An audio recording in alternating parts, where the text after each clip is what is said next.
சாமிநாதன் தோழர் வந்து ரொம்ப அட்வான்ஸ் தான்.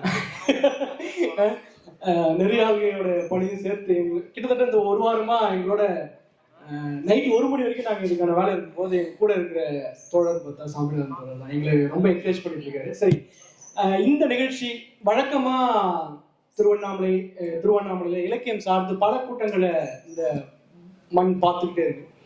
இதுல வழக்கமா ஒரு தமிழ்ச்சங்கம் என்ன பண்ணணும், சமயம் சார்ந்த செயல்பாடுகள் எடுக்கலாம், மொழி ரீதியான செயல்பாடுகள் எடுக்கலாம், நிறைய பல்வேறு முன்னெடுப்புகள். அது அந்த அந்த முன்னெடுப்புகள் எல்லாமே தான் எங்களை வார்த்திருக்கிறது அப்படின்னு சொல்லலாம். இது உண்மையில நம்ம கை தட்டணும்னு நினைக்கிறேன்.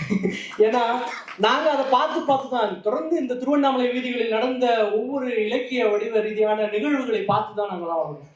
ஸோ அந்த வகையில மகிழும் தமிழ்ச்சங்கம் இன்னொரு பொறுப்பா இருக்கிற புழுதி, இது வந்து என்ன பண்ணணும், அடுத்த கட்டமா நம்ம வந்து மொழியை அடுத்த தலைமுறைக்கு கடத்தணுமா, இல்ல இலக்கிய ரீதியான தகவல்களை கடத்தணுமா, பண்பு ரீதியாக அந்த மாதிரி நிறைய ரெஸ்பான்சிபிலிட்டிஸ் வந்து யாருக்கு இருக்குன்னா தமிழ்ச்சங்கங்களும் வெகுஜன அமைப்புகளாக இயங்கக்கூடிய எல்லாத்துக்கும் இருக்கு அப்படின்றத நாங்க எதிர்பார்க்கிறோம். ஸோ அந்த வகையில் பண்டுவம் எந்த மாதிரியான நிகழ்வா இருக்க போகுது, இதுல என்னென்னலாம் பண்ணலாம் அப்படின்றத தொடர்ந்து நிறைய விவாதத்துக்கு பிறகு யோசிக்கும் போது நம்ம எதிர்பார்க்காத நேரத்தில் வர மழை போல சித்தாவரம் கைக்கு வந்ததுன்னு நினைக்கிறேன். ஏன்னா இந்த கொரோனா காலத்துல உணவோட முக்கியத்துவம் எப்படி அப்படின்றது பரவலா எல்லாருக்குமே தெரிஞ்சிருக்கு. அந்த ஒரு தமிழ்ச்சங்கமோ அல்லது ஒரு இலக்கிய அமைப்போ அல்லது சமூகம் சார்ந்து செயல்படுகின்ற ஒரு அமைப்பு கட்டாயமாக முன்னெடுக்க வேண்டிய விஷயம், அடுத்த தலைமுறைக்கு நம்ம மொழியை கொடுப்பது, அடுத்த தலைமுறைக்கு தமிழ் உணர்வை கொடுப்பது, அடுத்த தலைமுறைக்கு நம்மளுடைய கலாச்சாரத்தை பண்பாட்டை இந்த மாதிரி நிறைய சொல்லிட்டே இருந்தாலும் முதல்ல முக்கியமான விஷயம் ஹெல்த்தா இருக்கணும், ஆரோக்கியமான ஒரு நம்ம ஒரு ஒரு வாசகம், ஒரு சினிமா வாசகம் தான் என்னன்னா, நம்ம அடுத்த தலைமுறைக்கு கோடியா சொத்து சம்பாதிக்கணுமா இல்லை, வேற என்ன சம்பாதிச்சு கொடுக்கணும்னா அவங்களுக்கு நல்ல ஆரோக்கியமான ஒரு உடலை ஆரோக்கியத்தை கொடுக்கணும் அப்படின்ற விஷயத்தை தான் நம்ம தமிழ் சமூகம் வந்து பரப்புதுன்னு நினைக்கிறேன். அந்த வகையில தான் இந்த பண்டுவம் வந்து ஏற்பாடு செஞ்சோம். அதுல சித்தாவரம் ஒரு அறிமுகம், அதே சமயத்துல தொடர்ந்து டாக்டருடைய வீடியோக்கள்லாம் நாங்க பாக்குறோம். அவரு எனக்கு தெரிஞ்சு சித்தாவரம் புக்கு பத்தி அதிகமா பேசுறது, ஏன்னா புக்ல நம்ம கொடுத்துட்டு அதை படிச்சுக்க போறாங்க. அதை தாண்டி நிறைய விஷயங்கள்ல எனக்கு தெரிஞ்சு இன்னும் சித்தாவரம் மாதிரி நிறைய புத்தகங்கள் வர வேண்டிய சூழல் இருக்கு. அதை வந்து நம்ம அடுத்த தலைமுறைக்கு கொண்டு போகணுன்ற ஒரு தலையாய ஒரு கடமையை மகிழும் தமிழ்ச்சங்கமும் புழுதியும் இல்லது இந்த மாதிரியான அமைப்புகள் எல்லாருமே ஏற்றுக்கணும் அப்படின்றத நான் நினைக்கிறேன். பண்டுவம், இந்த பண்டுவத்துல வந்து கிட்டத்தட்ட நிறைய உணவு வகைகள் தயாராகிருக்கு. இப்ப முதல்ல துவக்க பானமா என்ன அப்படின்னு பாத்தீங்கன்னா இளநீர் ஊதா பானம் இப்ப அப்படியே இங்க வரும்னு நினைக்கிறேன். அதுக்கப்புறம் செம்பருத்தி பானம் இது வந்து வரும். அதுக்கப்புறம் சூப், இந்த மாதிரி உங்களுடைய இடத்த தெரிய அந்த உணவு பொருள் ஒண்ணுனா வந்துட்டு இருக்கும் போது ஸோ அதை பருகிக்கிட்டே நம்ம என்ன பண்ணலாம்னா சித்தாவரம் பற்றின ஒரு பார்வையும் டாக்டர் கிட்ட நானும் சொல்லிட்டேன். அவரு எனக்கு நான் சொல்றதுக்கு முன்னாடி என்ன சொல்லிட்டாருன்னா, நான் சித்தாவரம் பத்தியும் அதுல சொன்ன விஷயங்களை நான் பேச போறது இல்லை, அதை தாண்டி என்னென்ன விஷயங்கள் தேவை, என்ன மாதிரியான உணவு முறையை நம்ம பயன்படுத்தணும், வாழ்வியல் முறையை எப்படி, இப்ப இருக்கிற சூழல், இது எல்லாத்தையுமே நம்ம வெளிப்படுத்தணும் அப்படின்ற ஒரு தன்மையோட தான் டாக்டர் வந்திருக்காரு. ஸோ அவருடைய உரை உங்களை போல நானும் மிகுந்த ஆர்வத்தோடு காத்திருக்கிறேன். ஸோ இதுக்கு அடுத்தது புழுதியுடைய உணவு சிறப்புதழ் அப்படின்ற ஒரு இதழுடைய வெளியீடு அங்கே நடக்குது. நான் இந்த புழுதியுடைய உணவு சிறப்புதழ் பற்றி கொஞ்சம் பேசியே ஆகணும். அதற்கு முன்னாடி அவையில் இருக்கிற எல்லாருக்கும் வாட்ஸ்அப்ல ஒரு லிங்க் வந்துடும். அந்த லிங்கை தயவு கூர்ந்து உங்களுடைய முகநூலில் பதிவிடுங்க. பதிவிட்ட உடனே புழுதி இணையங்கள் வெளியிடப்படும். சல்மான் முடிச்சுன்னு நினைக்கிறேன்.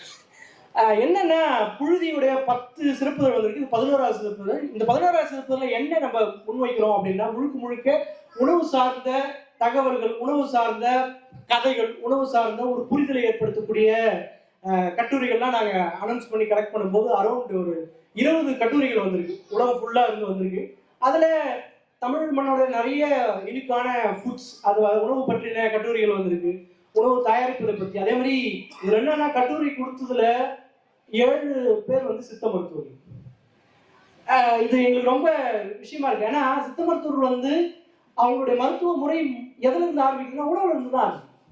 அப்ப நம்ம உணவை சரி செஞ்சுட்டுனா நம்ம நோய் வராம பண்ணிடலாம் அப்படின்ற ஒரு விஷயம் இருக்குது. அப்ப அந்த கடமையை அவங்களா முன் வந்து அந்த உணவு சிறப்புதற்கு தன்னுடைய கட்டுரைகளை கொடுத்துருக்காங்க ஒண்ணு. அதுக்கப்புறம் அலோபதி டாக்டர்ஸ் சொல்ற அவங்களும் கொடுத்துருக்காங்க. அதுக்கப்புறம் நாங்க என்ன பண்ணோம் அப்படின்னா ஒரு நேர்காணல் எல்லா இதழுக்கும் பண்ணுவோம். இந்த இதழில் மட்டும் 6 நேர்காணல் எடுத்துருக்கோம், இன்க்ளூடிங் டாக்டர் பாஸ்கர் அவருடைய நேர்காணலும் வந்திருக்கு. தமிழ்நாடு ஹோட்டல் சங்கத்தினுடைய செயல்பாடு, அந்த ஹோட்டல் பொதுவாக இருக்கும், ஹோட்டல் சாப்பாடு வந்து ஒரு ஹைஜெனிக்கா இல்லை, ஆரோக்கியமானது இல்லை அப்படின்ற ஒரு பார்வை இருக்கு. ஆனாலும் புற்றீசல் போல ஹோட்டல்கள் இருந்துட்டு தான் இருக்கு.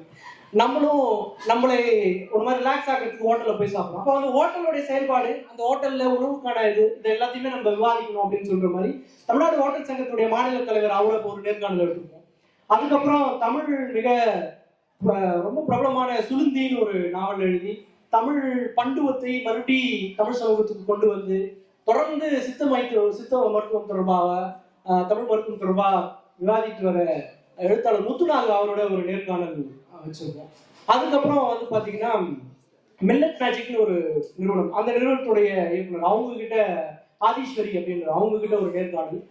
அதன் பிறகு வந்து பாத்தீங்கன்னா திருவண்ணாமலையில அரசு மருத்துவக் கல்லூரியுடைய பேராசிரியர் இருக்கிற கைனகாலஜிஸ்ட் புனிதவதி, டாக்டர் புனிதவதி, அவங்க வந்து மகப்பேறு அடைந்திருக்கிற பெண்களுக்கான உணவு முறை, அவங்களுக்கான வழிகாட்டல், உணவு ரீதியான வழிகாட்டல் அப்படின்ற மாதிரியான ஒரு நேர்காணல், ரொம்ப எக்ஸலண்டான ஒரு நேர்காணல் நினைக்கிறேன்.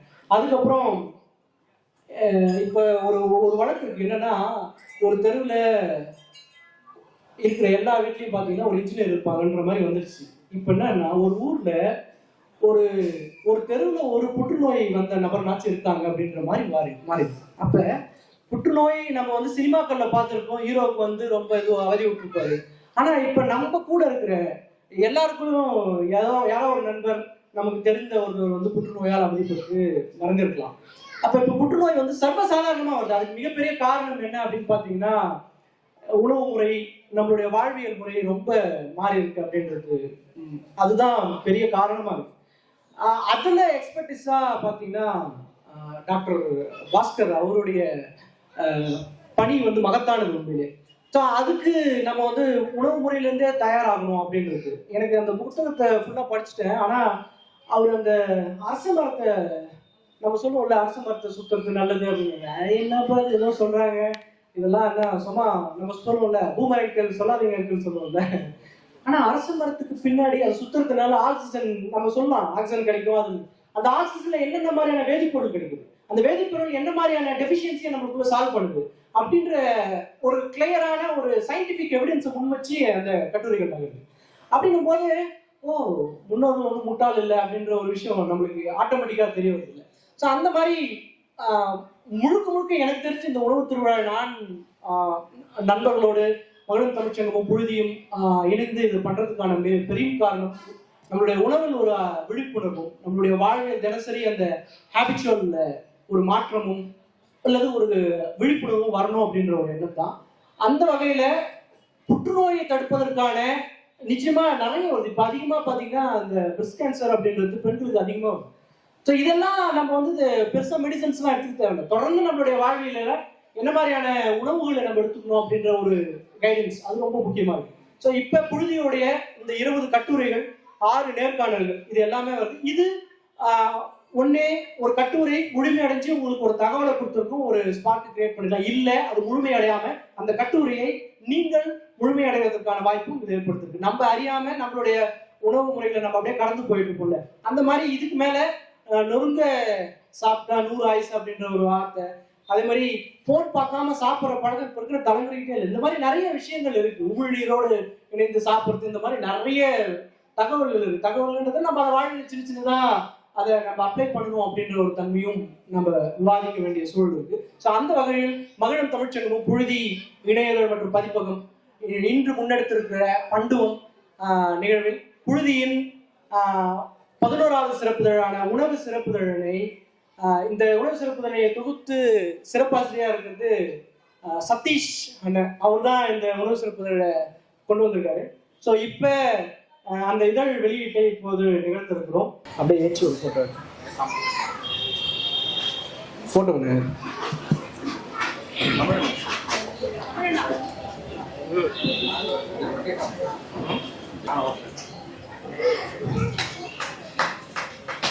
கைத்தட்டிய உள்ளங்களுக்கு நன்றி.